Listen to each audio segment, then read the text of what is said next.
Padre, en el nombre de Jesús, te damos muchas gracias por el enorme privilegio que tenemos de ser parte de tu familia.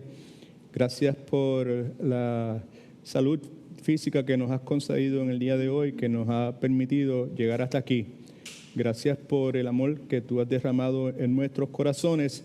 Gracias por haberlo experimentado a través de nuestra interacción con nuestros hermanos y hermanas, Señor. Y gracias por permitirnos, Señor, pues poder también nosotros ser vehículo tuyo, Señor, y que hayamos podido expresar nuestro amor por otros en la tarde de hoy. Gracias por darnos la oportunidad como iglesia de poder atender las necesidades de esta comunidad, Señor, que está a nuestro alrededor.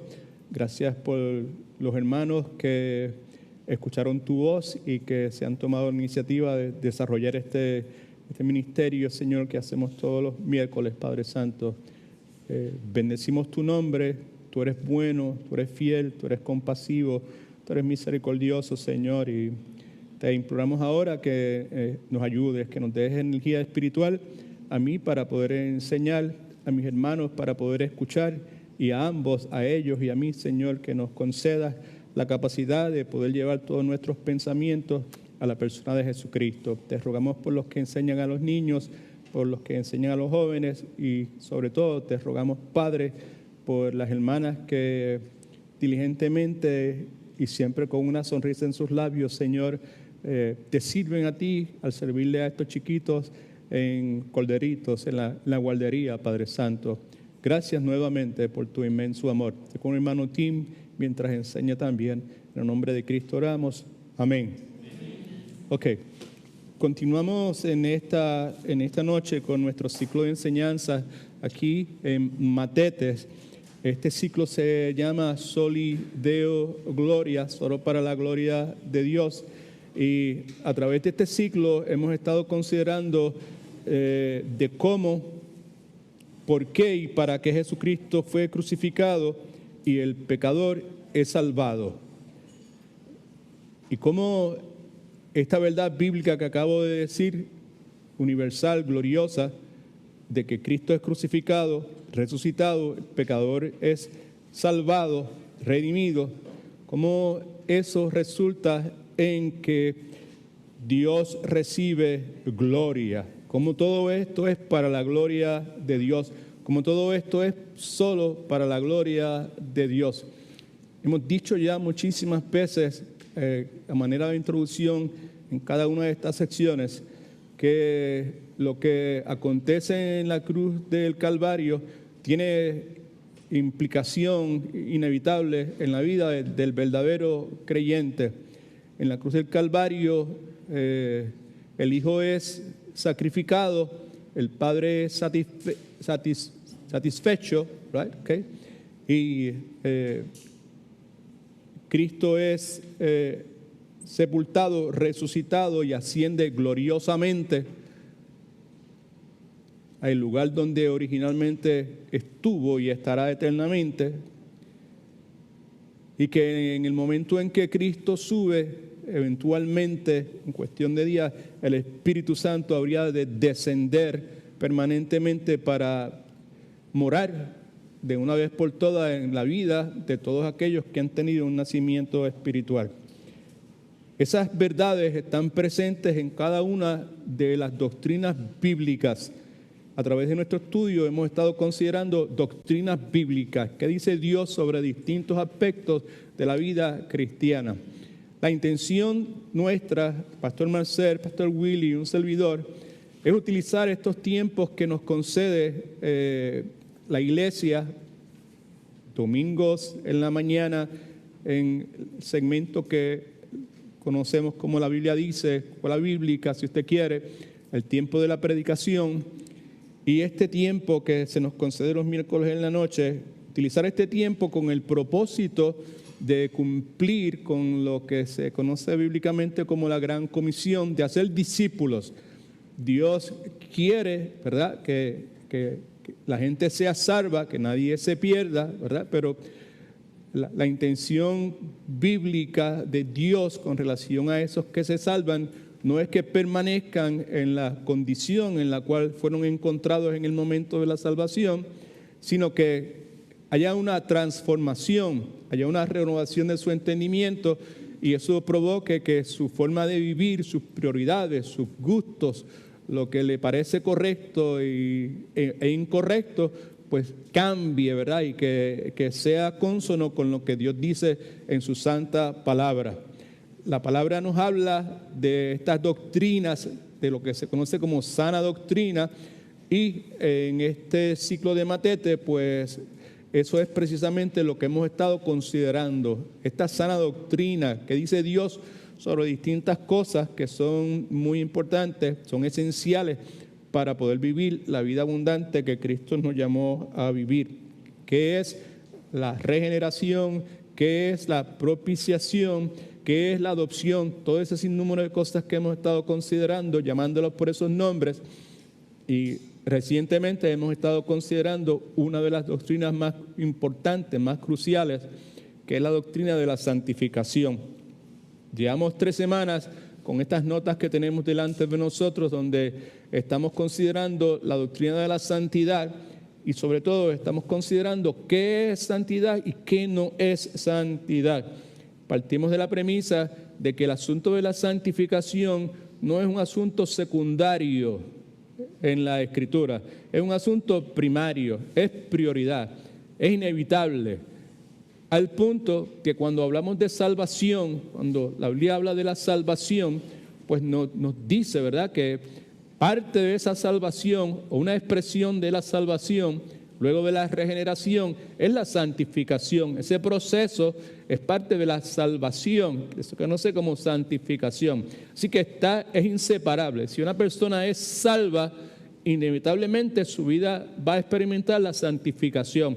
Y usted y yo necesitamos entender qué es y qué no es. Y hemos estado hablando consistentemente, utilizando la Escritura como guía para nosotros, ¿verdad?, en cuanto a ese particular. Una cosa que podemos decir con certeza y seguridad, que el asunto de la santificación es parte de la voluntad de Dios, está ahí, ¿sabes? Cuando hablamos de la voluntad de Dios, podemos decir que inevitablemente, si vamos a decir en qué consiste la voluntad de Dios, qué es lo que Dios quiere para su pueblo, pues podemos comenzar con que sean santificados. Y el pasaje que tenemos delante de nosotros, Primera de Tesalonicenses capítulo 4, versículos 3 y 7, nos dice lo mismo. Versículo 1 nos dice que la voluntad de Dios es vuestra salvación. Y el versículo 7 nos dice que Dios no nos ha llamado a inmundicia, sino a santificación. Así que es claro, es importantísimo, es inevitable. Y lo que usted y yo necesitamos preguntarnos es, ¿dónde estamos cuando se trata de santificación? Si en esta pantalla provisional que tenemos aquí fuese a proyectarse lo que usted hizo la semana pasada, las decisiones que usted tomó la semana pasada, ¿qué reflejarían?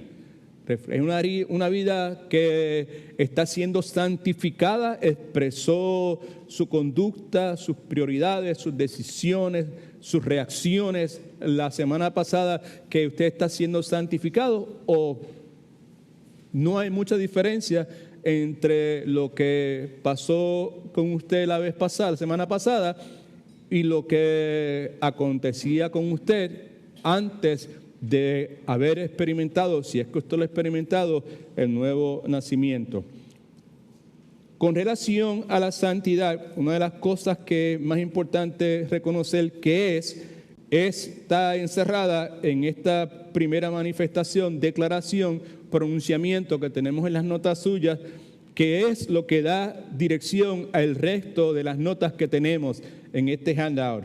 Jesucristo es la representación, Jesucristo es la ilustración, Jesucristo es el modelo de la santidad. En otras palabras, que parecerse a Jesucristo en su esencia misma es santidad. Mientras más me parezco a Jesucristo, más estoy expresando, reflejando que el milagro de la santidad se ha realizado y se está realizando en mi vida.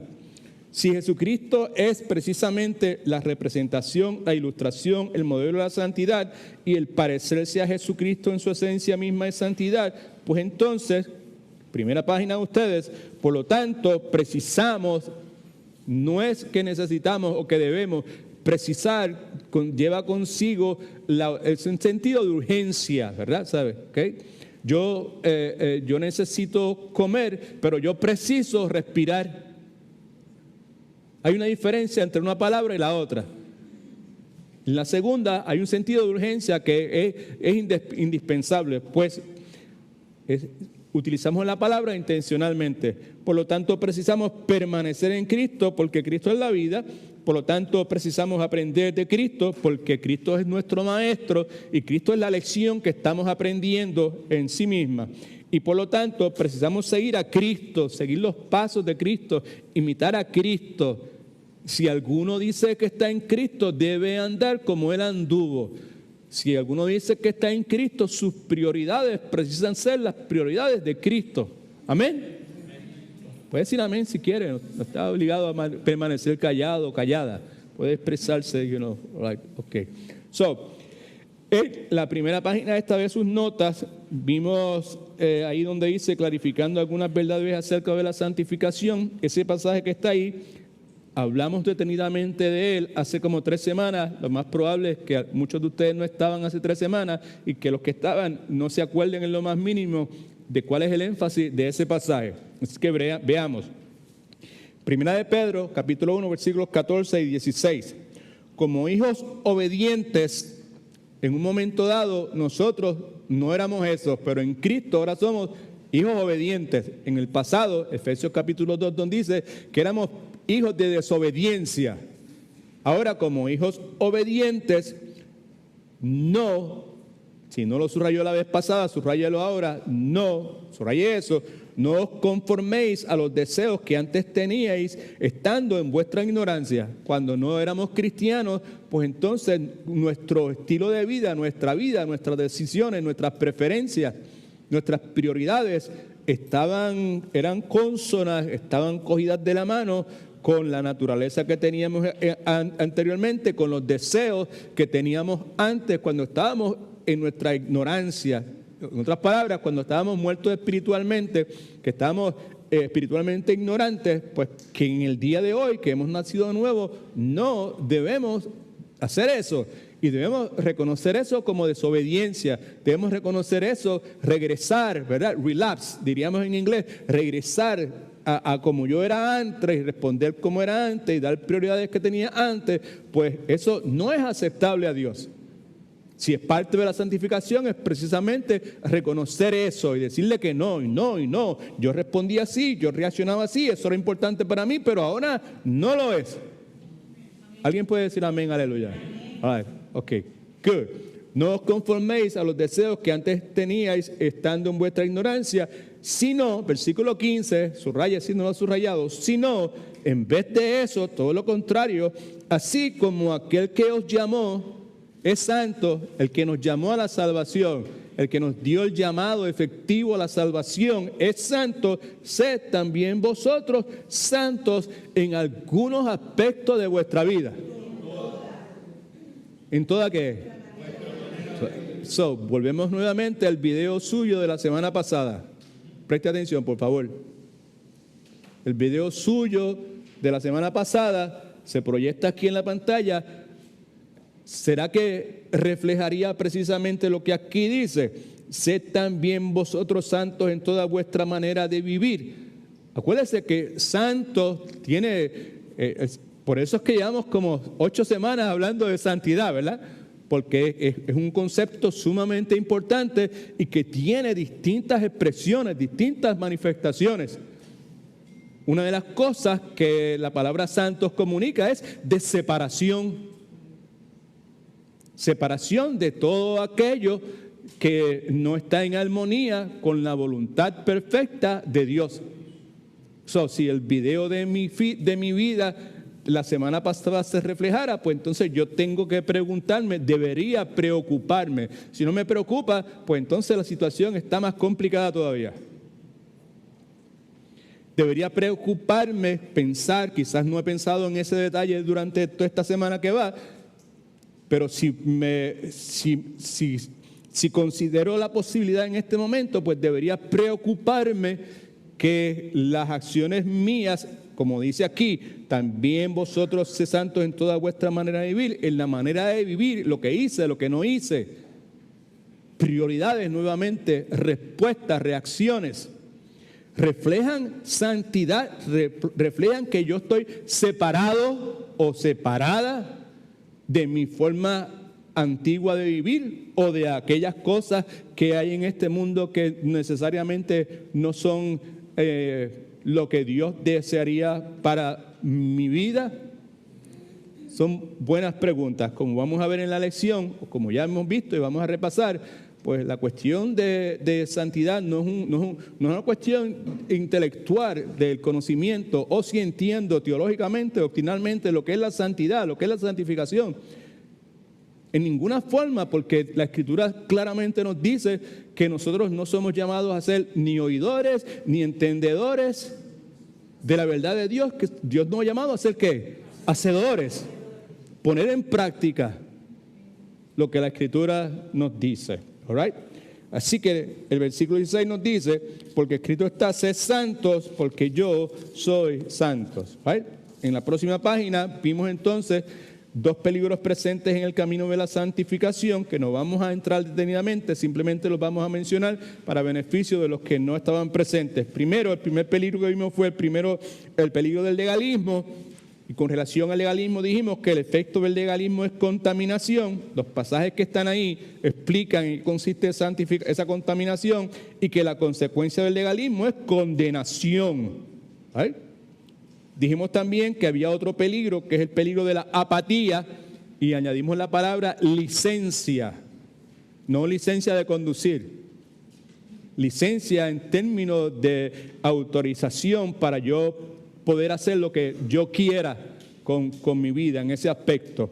Dijimos entonces que la verdad del Evangelio, y a esto era que me refería hace unos segundos, la verdad del Evangelio no fue diseñada para ser aceptada meramente ¿dónde? ¿Qué es lo que dice?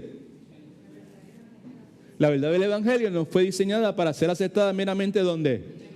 En mi mente. Oh yeah, that's true, I agree with that. Amén, aleluya. Alaba lo que Él vive. No ha sido diseñado para ser aceptada meramente en mi mente. La verdad del Evangelio fue diseñada para ser aplicada en algunos aspectos de nuestra vida. En todos los aspectos de nuestra vida. Gloria al nombre del Señor. Este tiempo de discipulado lo hemos llamado matete, y la palabra matete quiere decir discípulo. Eso es lo que Dios espera de nosotros, que seamos discípulos. ¿Cuántos quieren experimentar la vida abundante? Amén. La vida victoriosa. Amén. ¿Cuántos quieren vivir en victoria? Amén. Yo someto a su consideración que la vida victoriosa, que la vida abundante, que vivir en victoria solamente es posible para los verdaderos discípulos del Señor Jesucristo. Amén.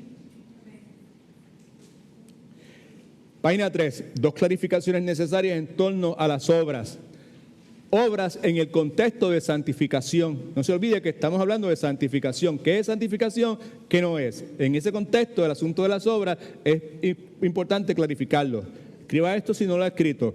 Bíblicamente hablando, las obras tienen una connotación negativa cuando se refiere al trabajo motivado por la carne, que busca ganar el favor de Dios. Efesios capítulo 2, versículo 8 a 9, pues es claramente self-explanatory, right? Okay.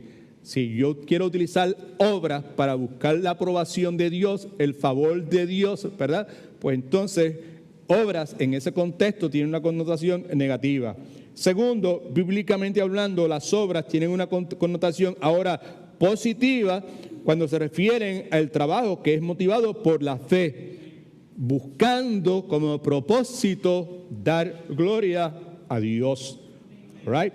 So, inmediatamente después de eso, hay otro punto. Dice, dos realidades que nos urgen tener presentes en el contexto de obras en el asunto de la santificación.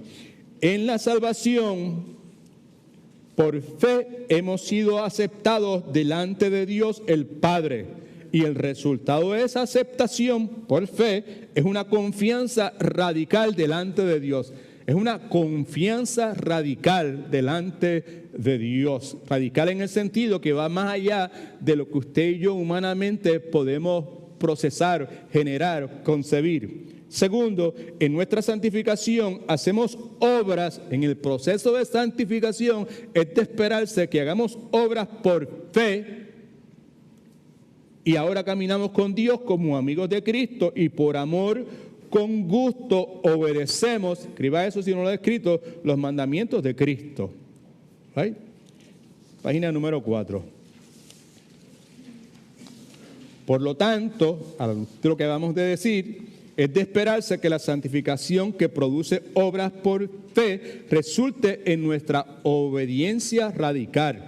Dios demanda de nosotros una obediencia radical. Cristo demanda de sus seguidores una obediencia radical. Y no es, me imagino yo, en este momento de la historia nuestra como iglesia local, todos los años que llevamos en estas sesiones de Matete, no es necesario de ninguna forma pues tratar de describir en qué consiste la obediencia radical que estamos haciendo referencia, porque ya consistentemente cada miércoles hablamos precisamente sobre el asunto de que somos llamados a obedecer y que esa obediencia radical que se utiliza que esa frase obediencia radical que utilizamos en el día de hoy, inclusive en nuestra enseñanza, en realidad no es ninguna obediencia radical, es la obediencia básica que Jesucristo de primera intención estableció para sus seguidores.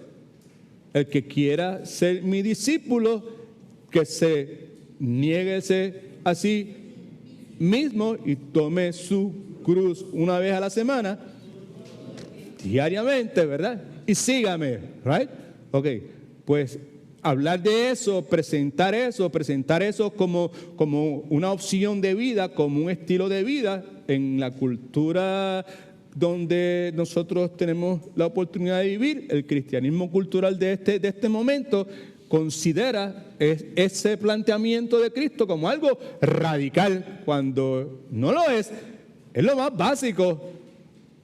Eso fue lo primero que por ahí fue donde Jesucristo comenzó, en la mentalidad que tiene la iglesia en el día de hoy, y usted probablemente también, la iglesia donde usted viene, pues quizás compraron precisamente ese tipo de ese pensamiento, ese razonamiento. Y en la mente de estas congregaciones lo que hay es lo siguiente: personas vienen a Cristo, el Señor los salve cuando ellos acepten a Cristo, ahí está el primer error, cuando ellos acepten a Cristo como Salvador. Y entonces pues hay que dejarlos tranquilos, no se les puede estar hablando de lo que dice la Biblia, del llamamiento al discipulado, ¿no? Porque esos son, el ser discípulo, ¿verdad? El querer orar, el querer estudiar la Biblia, el querer ofrendar, inclusive, ¿verdad? ¿Sabe? Son cosas que son parte de lo que el pastor está predicando en esta noche, que se llama santificación, y eso hay que darle tiempo. Y una vez ellos crezcan, una vez ellos maduren, entonces pues van a querer orar. Así que no los presione mucho, no le diga que Cristo está esperando de ellos precisamente que se nieguen a sí mismos, que tomen su cruz y que lo sigan, right? Pues eso fue lo que probablemente muchos de nosotros escuchamos al comienzo de nuestra vida cristiana. Eso fue una de las cosas que yo escuché al principio de mi vida cristiana. Es por la misericordia de Dios que no he sido consumido. Porque al considerar la invitación de Cristo, pues no hay nada de eso. La invitación de Cristo no es part-time, familia, ¿sabes? No es un proceso. La invitación de Cristo desde el comienzo es todo o nada. Amén. Right? So, que lo que en este momento decimos, por lo tanto, es de esperarse que la santificación que produce obras por fe resulte en nuestra obediencia radical. Pues eso es lo que se conoce, que se está a lo que se está refiriendo como obediencia radical, en realidad, pues, bíblicamente hablando, conforme al Evangelio de Cristo básico, más elemental, pues no es radical de ninguna clase. Es first grade, es primer grado. Amén. All right, okay. Anyway, so, página 5. 2 verdades esenciales que precisamos recordar. Creo que ahí fue donde nos quedamos la vez pasada. Sí.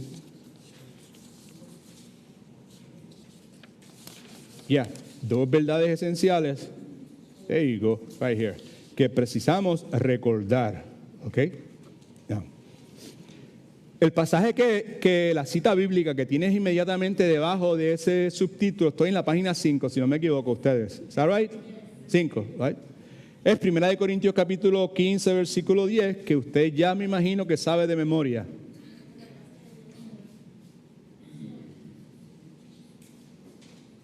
No.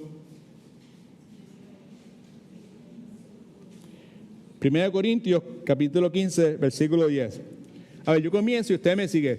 Pero por la gracia de Dios, soy lo que soy. Y, by the way, si no se acuerda, lea lo que está ahí en sus notas. Right? Okay. Por la gracia de Dios, soy lo que soy. All right? Y su gracia no ha sido en qué. Antes bien, aunque no yo,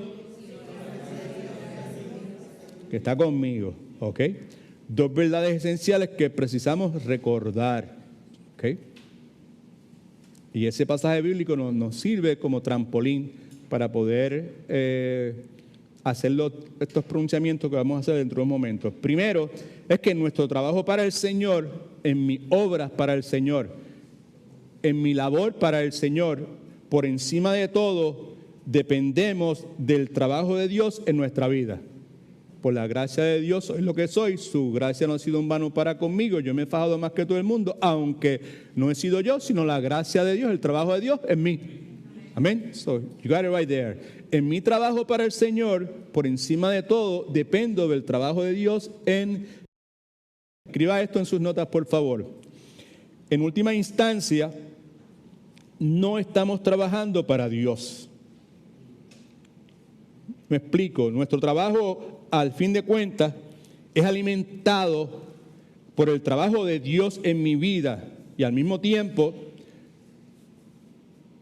es un trabajo que se nutre de fe. Creemos en Dios, confiamos en que Dios nos dará todo lo que necesitamos para trabajar. Así es como debe ser, así es como se espera que sea. Quizás de primera intención usted trate de hacerlo por su propia cuenta y usted eventualmente se va a dar cuenta la diferencia que hay entre hacerlo usted por su propia cuenta y hacerlo o hacerlo usted dependiendo en la fuerza de Dios. Eventualmente nos damos cuenta, right? Eventualmente el Espíritu Santo nos dice, no, de esa forma no, lo que estás haciendo está bien, pero de esa forma no. En última instancia, no estamos trabajando para Dios. Todo lo contrario. Escriba lo próximo de una vez. En última instancia, Dios está trabajando para nosotros. Ahora veamos los pasajes. Romanos capítulo 4, versículos 4 y 5. Esto es lo que dice. Pero el que trabaja, obra. El que sirve al Señor, right? No se le cuenta el salario como un regalo, sino como una deuda. Pero al que no trabaja, sino que cree en aquel que justifica al impío, su fe le es contada por justicia. Versículo 5. Pero al que no trabaja, Pablo está diciendo que Dios declara justo al hombre por completo, aparte de cualquier clase de obra humana, sino que cree en aquel que justifica al impío. El que no trabaja, sino que cree, no descansa en sus obras, sino que cree en ese que justifica al impío, su fe le es contada por justicia. En otras palabras, que la fe debe indicar el fin, el cese de todo esfuerzo para ganarse el favor de Dios por medio de méritos personales. Gálatas capítulo 5, versículos 2 y 4. Pablo dice: ciertamente yo, Pablo, os digo que si os circuncidáis, en otras palabras, si piensan que la circuncisión tiene algún valor espiritual, porque ese es el asunto, y de ese particular hablamos un buen rato, al punto que quizás yo hablé más de lo que debía haber hablado. Así que no voy a regresar nuevamente a cometer el mismo error que cometí la vez pasada. Pero sí les recuerdo que cuando Pablo dice: os digo que si os circuncidáis, lo que está diciendo, si piensan que la circuncisión tiene algún valor espiritual, Pablo dice: de nada os aprovechará Cristo. En otras palabras, que el sacrificio de Cristo no podrá beneficiar a la persona que confía en algún ritual religioso para salvación. Ese era el asunto que estaban confrontando los judíos en los Gálatas, nuevamente, ante la presencia de la falsa doctrina de los judaizantes, que querían añadirle como requisitos para salvación obras, en este caso la circuncisión. ¿Right? Versículo 3 dice: y otra vez testifico a todo hombre que se circuncida. Ok, Pablo está diciendo, si usted quiere circuncidarse, entienda que está obligado a cumplir, ¿qué? Toda la ley. Right? ¿Y por qué están obligados a cumplir toda la ley? Porque en la ley el criterio de Dios es justicia perfecta. ¿Ok? ¿Quieres buscar salvación en base a las obras? Pues prepárate entonces para cumplir a perfección toda la ley, porque ese es el requisito de Dios. Versículo 4 dice: de Cristo les desligasteis o separaste, fuiste cortado de los que por la ley os justificáis o que quieren conseguir justificación por medio de la ley, y de la gracia has caído. En otras palabras, cualquier intento de justificarme por la ley equivale a rechazar, darle la espalda. Eso es lo que quiere decir de la gracia has caído. No es que te pierda tu salvación, es simplemente que cualquier intento de mi parte en utilizar cualquier otra cosa que no sea la salvación por gracia por medio de la fe, añadirle cualquier cosa a mi salvación, ¿verdad? Pues equivale a rechazar la salvación por gracia. Filipenses capítulo 2, versículos 12 y 13 nos deja ver que en última instancia Dios está trabajando para nosotros. Ese pasaje pues es clásico y clave. Por tanto, amados míos, como siempre habéis obedecido, no solamente cuando estoy presente, sino mucho más que estoy ausente, ocupaos en vuestra salvación con temor y temblor. Asuman su responsabilidad de obedecer en el proceso de santificación. Es otra forma de expresarlo. ¿Por qué razón? Porque es Dios el que en vosotros produce así el querer como el hacer por su buena voluntad. Como creyentes somos responsables de ocuparnos de nuestra salvación, asegurarnos que la salvación produzca todo lo que nuestra salvación debe producir. Si bien eso es cierto, es Dios quien produce buenas obras y el fruto espiritual en nuestras vidas. Pero por la gracia de Dios soy lo que soy. Su gracia no ha sido en vano para conmigo. Right? Antes bien, yo trabajo más que todos ellos, aunque no yo, sino la gracia de Dios en mí. All right? Ok. So, Dios provoca en nosotros así el querer como el hacer por su buena voluntad. Escriba esto en sus notas, por favor. Dios está moldeando nuestros corazones. Romanos capítulo 8, versículo 5. Pablo dice, los que son de la carne. ¿Quiénes son los que son de la carne? ¿Los creyentes o los no creyentes? ¿Los qué? No creyentes. Los inconversos, los no creyentes. Los que son de la carne piensan en las cosas de la carne. Los que son de la carne, los inconversos, tienen una disposición básica en la mente de preocuparse por esas cosas. Muy importante. El pasaje que vimos en Primera de Pedro decía, pues está bien que en el pasado, cuando ustedes vivían en ignorancia, en oscuridad espiritual, era aceptable que pensaran de esa forma, right? Pero ahora, no es aceptable, porque el que me llamó es santo y por lo tanto es santo igual que Él lo es. Right? Los que son de la carne piensan en las cosas de la carne, pero los que son del Espíritu, Espíritu con letra mayúscula, hablando de creyentes, piensan, se preocupan, están enfocados, tienen una disposición básica a enfocarse en las cosas del Espíritu. En el pasado no podíamos aspirar a eso. Son unas razones por las cuales tantas veces hemos mencionado y hemos insistido en que si por las razones que sea usted convive con una persona que no ha nacido de nuevo, pues usted necesita tener eso presente 24/7. Sobre todo cuando le llegue la tentación de querer presentar, reclamar principios bíblicos de carácter espiritual en esta relación con una persona que es inconversa. ¿Cuántos me entienden? No, eso es una receta para conflictos, para fricciones, right? Okay. Para persecución. ¿Se acuerda hace 2 semanas atrás que hablamos que el sufrimiento era parte de la vida de todo creyente? Y que mucho de la persecución, yo estoy esperando persecución en mi familia, en este matrimonio, ¿cómo me persiguen? Right? Tanto hombres como mujeres. Eso lo he escuchado de los dos lados, right? Pues muchísimas veces precisamente porque obvian, porque no prestan atención a lo que la Escritura dice e insisten en hacer algo que bíblicamente no tiene razón de ser. Porque el hombre natural no puede, aunque quiera, aunque usted se lo empuje por boca, ojos y nariz, no puede procesar las cosas de Dios. Porque para el hombre natural son locuras, no las entiende. So que la persecución que estoy experimentando no es en el nombre del Señor. Es porque yo no estoy siendo dirigido, lleno, controlado, gobernado, guiado por el Espíritu Santo de Dios. Amén.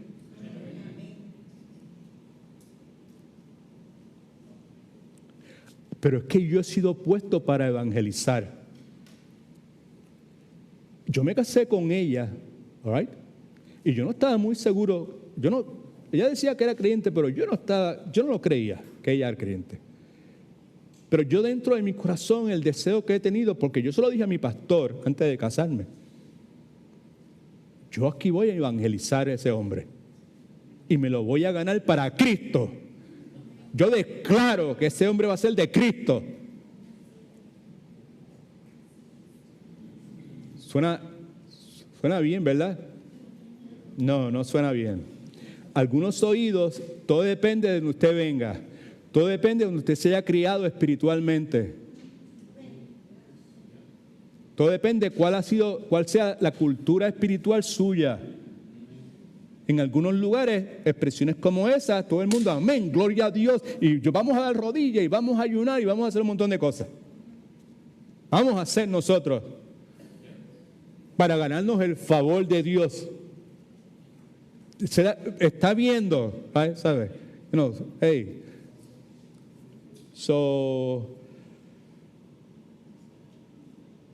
El asunto de que estoy hablando, ¿verdad? Pues no trate de razonarlo pensando, pues no, pero yo estoy aquí para evangelizar. Pues usted si va a evangelizar en su casa, usted va a evangelizar ¿con qué? Alguien levante la mano, no me conteste todo el mundo al mismo tiempo, por favor. Hernando, si contestan al mismo tiempo, corta la afirmación porque yo voy a perder la mente. All right? Ok, uno a la vez, por favor. All right? Si usted va a evangelizar en su casa, ¿cómo se espera que usted evangelice? Alguien levanta la mano.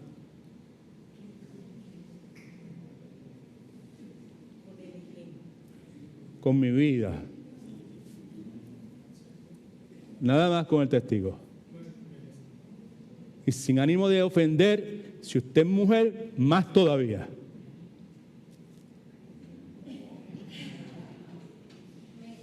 No lo borre, Arnaldo, déjalo, está bien. Okay. Déjalo porque es bíblico. Primera de Pedro capítulo 3. Simplemente, eso no estaba en las notas, pero Dios que lo tengamos presente. ¿Ok?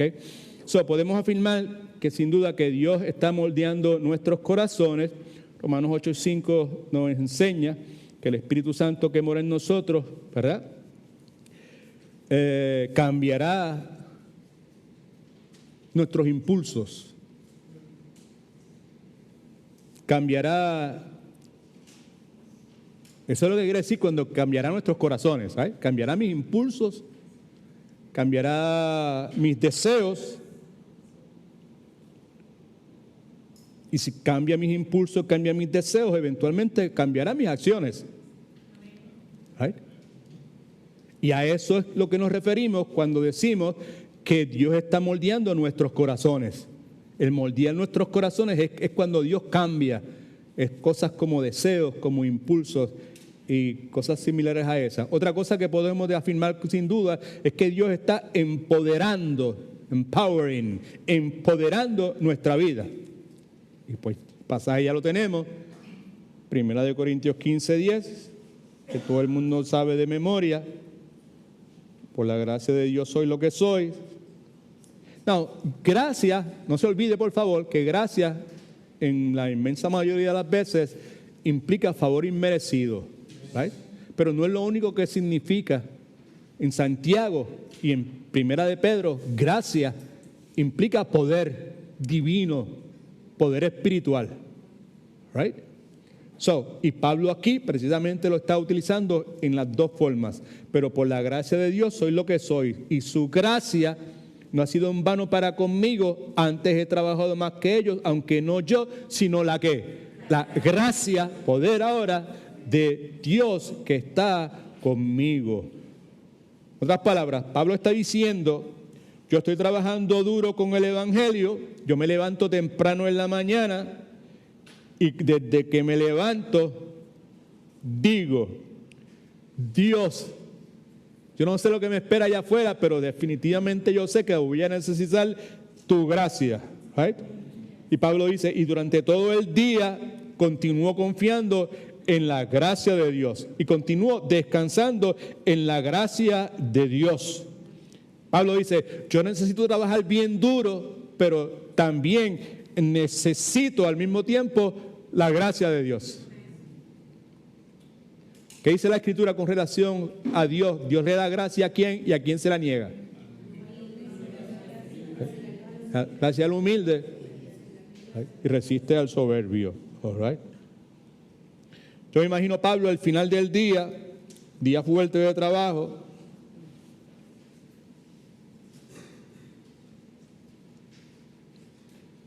haya tenido éxito o no haya tenido éxito, en base a lo que Pablo habla acerca de la gracia. La gracia es tema central en la enseñanza de Pablo. Pedro habla un poquito de la gracia de Dios. Juan habla un poquito más que Pedro, pero casi nada comparado con la consistencia o la insistencia del apóstol Pablo con relación a la gracia de Dios. Me imagino que Pablo al final del día podría concluir que lo bueno que ha podido realizar en ese día simplemente ha sido por la gracia de Dios. En paz me acostaré, diría Pablo. ¿Por qué razón? Porque yo sé que en el día de mañana todo lo que yo haga va a estar alimentada precisamente por la gracia de Dios. Amén. Amén. Gloria al nombre del Señor. Mira ahí en sus notas, Colosenses capítulo 1, versículos del 27 al 29. Nos habla precisamente de cómo Dios nos está empoderando. Now, ¿alguien tiene alguna otra palabra sinónimo para empoderando? La palabra yo no me puedo identificar mucho con ella. Fortaleciendo. Ok, si a alguno se le ocurre alguna otra palabra en español que pueda ser utilizada como sinónimo para esa, pues me la puede dejar saber. No es tiempo para estar googleando y no quiero mirar a nadie. All right? Señor, se me olvida, soy piedra de tropiezo para ustedes. Ok, perdónenme. Colosenses capítulo 1, versículos 27 y 29. Miren lo que dice, presta atención, por favor. A ellos, ¿y ellos son creyentes o no creyentes?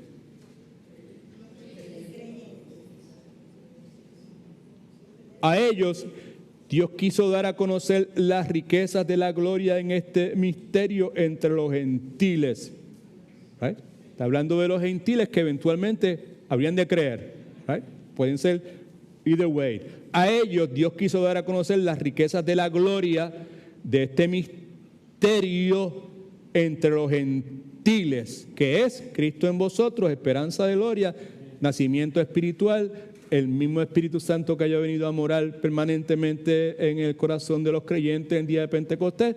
Pedro reconoce un día, espérate, pero esto no solamente es para los judíos, esto es para todo el mundo. ¿Right?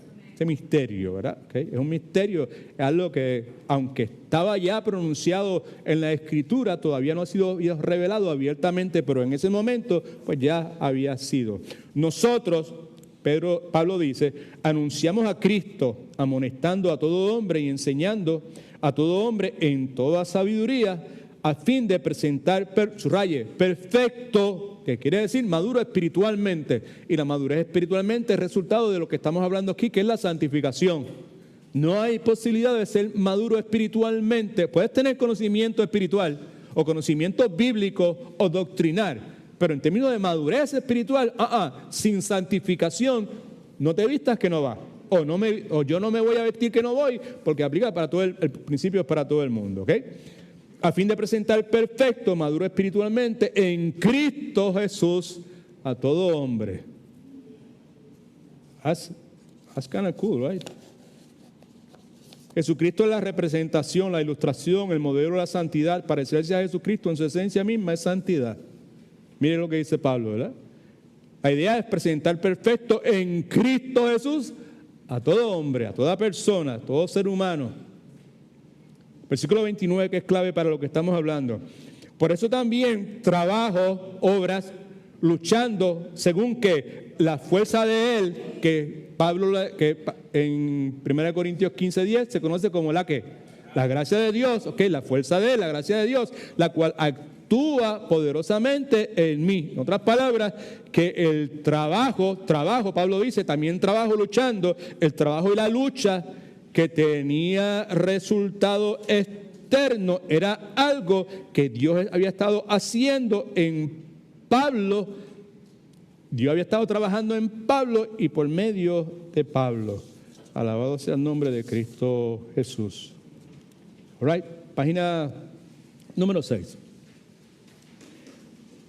Cuando estamos trabajando para el Señor, es Dios quien está trabajando para nosotros con el propósito de que nosotros podamos darle a Él lo que ha sido la prioridad de Él desde el comienzo de todas las cosas, que es ser glorificado. Dios, nuevamente, nos da la capacidad a nosotros para trabajar, obrar para Él, mientras Él es el que está obrando y trabajando en nosotros, y siempre es soli Deo gloria, para que Dios sea glorificado. Así que por lo tanto dependemos en el trabajo de Dios en nuestras vidas. ¿Y cómo dependemos del trabajo de Dios en nuestras vidas? Página número 6, escriba esto: en nuestro trabajo para el Señor nos entregamos a la voluntad de Dios para nuestras vidas. En nuestro trabajo para el Señor nos entregamos. We surrender, right? A la voluntad de Dios para nuestras vidas. En otras palabras, cuando nos entregamos a la voluntad de Dios y mientras Dios trabaja en nosotros, nosotros le seguimos, nosotros le obedecemos todo lo que Dios dice que sea, y lo hacemos porque nosotros confiamos en Él. Eso es lo que se espera de cada uno. Es el resultado de la santificación.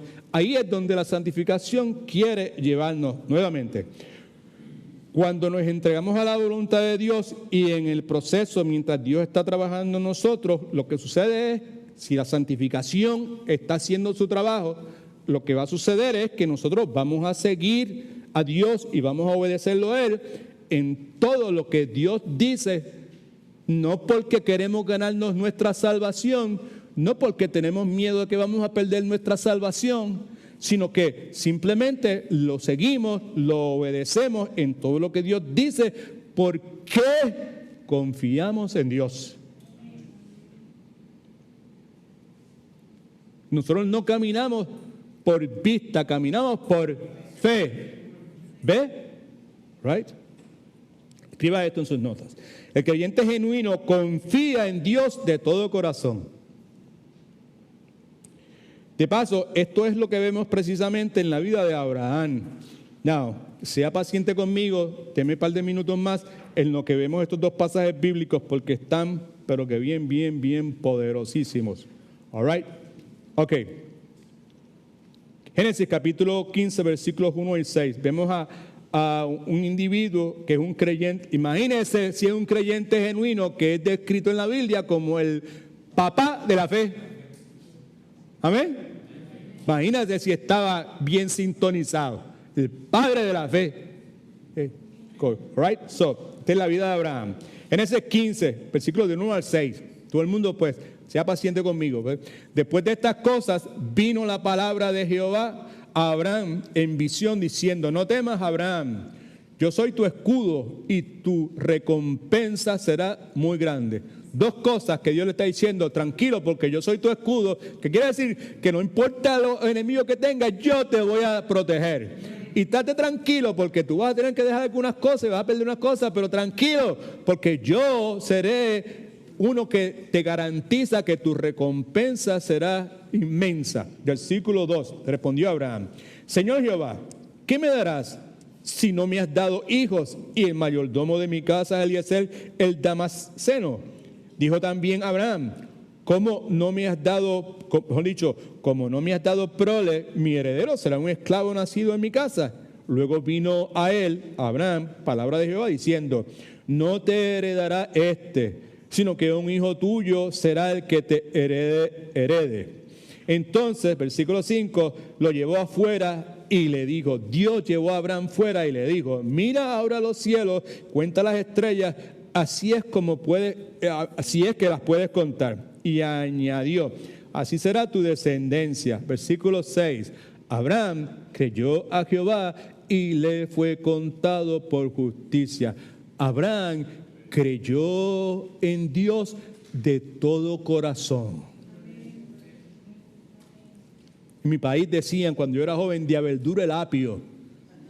Quiere decir de verdad, totalmente de verdad. Abraham creyó a Jehová y le fue contado por justicia. Ahora, la fe y confianza de Abraham se ve expresada en la próxima porción bíblica que tenemos aquí. Escriba esto antes de leerla. El creyente genuino sacrificadamente sigue a Dios.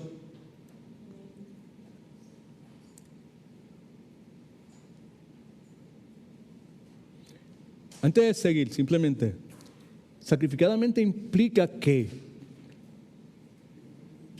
piense, no me conteste, piense, escríbalo en su mente. Sacrificadamente implica esto. ¿Right?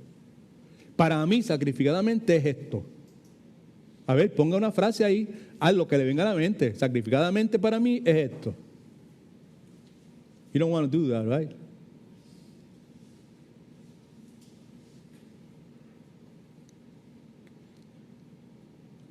Quizás la disposición para escribir y no escribir es mucho más de lo que probablemente tú piensas.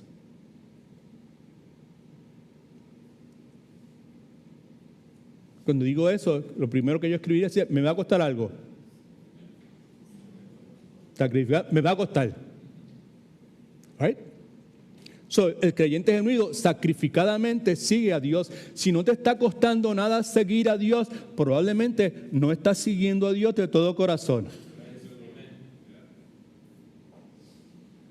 Problema, porque nosotros queremos seguir a Dios sin que nos cueste nada. No hay fe genuina si no cuesta, familia.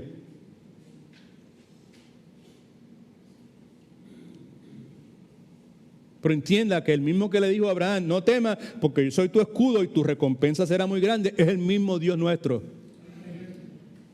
Amén. Leemos el pasaje. Génesis 22, 1 al 12. By the way, esto que leemos aquí es una profecía de la muerte de Jesucristo en la cruz del Calvario. Cada uno de los elementos que están ahí presentes es una descripción, es una tipología, es una ilustración de lo que eventualmente iba a suceder en la cruz del Calvario. Muy importante. Los personajes que están ahí y lo que sucede, el lugar, ¿verdad? Lo que Dios dice, la promesa de Dios, todo lo que es el Calvario. ¿Right? Esto es lo que dice. Aconteció después de estas cosas que Dios probó a Abraham. Dios no probó a Abraham para, déjame ver si Abraham de verdad cree en mí o no. No. Simplemente le dio Dios a Abraham una serie de circunstancias por medio de las cuales Abraham, iba a percatarse de lo que Dios había estado haciendo por gracia, por medio de la fe, en la vida de él. ¿Okay? Dios probó a Abraham y le dijo, Abraham, y este respondió, aquí estoy. Y Dios le dijo, toma a tu hijo, tu único hijo Isaac. Te dije que es una imagen de Cristo, es una ilustración de Cristo, porque Juan 3:16 dice, de tal manera amó Dios al mundo que dio a su único hijo, es idéntico ahí, la misma cosa, su único hijo Isaac, a quien amas. Vete a tierra de Moría, Moría, es el mismo lugar que eventualmente se conocería como Monte Calvario, y ofrécelo allí en holocausto. Suena como lo que el Padre hizo con el Hijo, hablando de Cristo, y ofrécelo allí en el holocausto sobre uno de los montes que yo te diré. Yo te diré cuál es. Abraham se levantó muy de mañana, ensilló su asno, tomó consigo a 2 de sus siervos y a Isaac, su hijo. Después cortó leña para el holocausto, se levantó y fue al lugar que Dios le había dicho. Al tercer día, fue un poco a resurrección, alzó Abraham sus ojos y vio de lejos el lugar. Entonces dijo Abraham a sus siervos, esperad aquí con el asno, yo y el muchacho iremos hasta allá, adoraremos y volveremos a vosotros. Hebreos capítulo 11, versículo 17 y 19, esto es lo que dice. Por la fe Abraham, cuando fue probado, ofreció a Isaac, y el que había recibido las promesas ofreció su unigénito, habiéndose dicho, en Isaac te será llamada descendencia. Pensando, escuche que esto es lo que dice aquí, pensando que Dios es poderoso para levantar aún de entre los muertos, de donde en sentido figurado también lo volvió a recibir, que es precisamente lo que Abraham está diciendo, esperar aquí con el asno, yo y el muchacho iremos hasta allá, adoraremos y volveremos a vosotros. Sabía que Dios iba a hacer algo, y si el muchacho moría, Dios lo iba a resucitar, porque había confiado en él, gloria a Dios. Tomó a Abraham la leña del holocausto, la puso sobre su hijo Isaac, luego tomó en su mano el fuego y el cuchillo, y fueron los dos juntos. Después dijo Isaac a Abraham su padre, Padre mío, y él respondió, aquí estoy, hijo mío. Isaac le dijo, tenemos el fuego y la leña, pero ¿dónde está el cordero para el holocausto? Preste atención.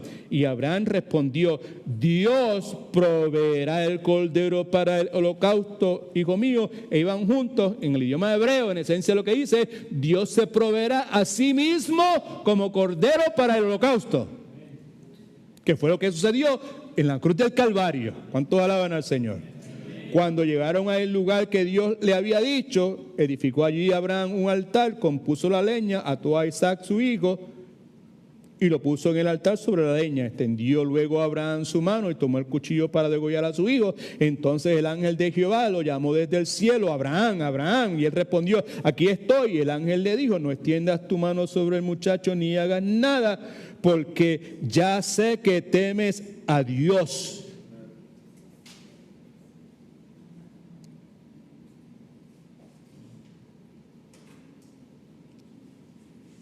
Exhibiendo su fe que eventualmente iba a recibir de Dios justificación.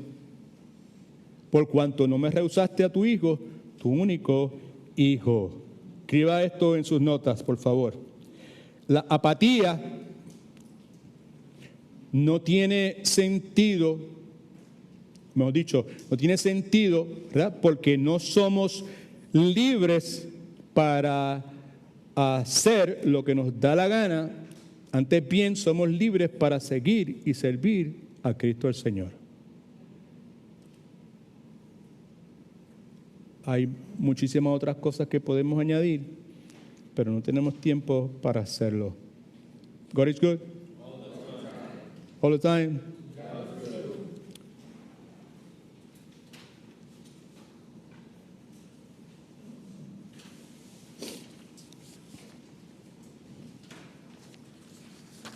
¿Sabes qué? Hey, página 7, rapidito. No, porque faltan esos blancos, déjenme dar los blancos y terminamos, ¿all right? Y la semana que viene comenzamos con otro material nuevo. ¿Amén? All right, chévere, sí. Ok, escriba esto. La fe es el medio para nuestra justificación, las obras son la evidencia de nuestra justificación, y eso en gran medida es lo que llamamos santificación. Santiago nos habla sobre el particular. La fe genera obras, y esas obras en cierto sentido completan la fe, complementan la fe, edifican la fe, nutren la fe y todas las cosas que podemos repetir que ya hemos dicho. All right? Así que ahora sí podemos concluir. La próxima semana pues entonces comenzamos con un material nuevo. God is good? All the time. Por favor, si usted tiene la intención de participar con nosotros este próximo sábado en el compañerismo para las personas de la edad dorada, si no me ha confirmado, confírmeme. Si tiene alguna pregunta, acérquese y hablamos. ¿Ok? Oramos, por favor. Padre, en el nombre de Jesús, muchas gracias te damos por este tiempo. Gracias por haber salvado nuestras almas, Señor. Gracias por habernos bañado, Señor, con tu amor, con tu gracia, Señor. Gracias porque tu gracia ha sido, es y siempre será suficiente, Señor. Ayúdanos, Señor, a ser honestos con nosotros mismos, a ser honestos contigo, Señor, a vivir en honestidad con los que están a nuestro alrededor. Ayúdanos a entender, Señor, que precisamos ser santos porque tú que nos llamaste eres santos. Conduce nuestros automóviles de regreso a nuestros hogares. En nombre de Cristo. Amén. All right. Dios les bendiga, familia.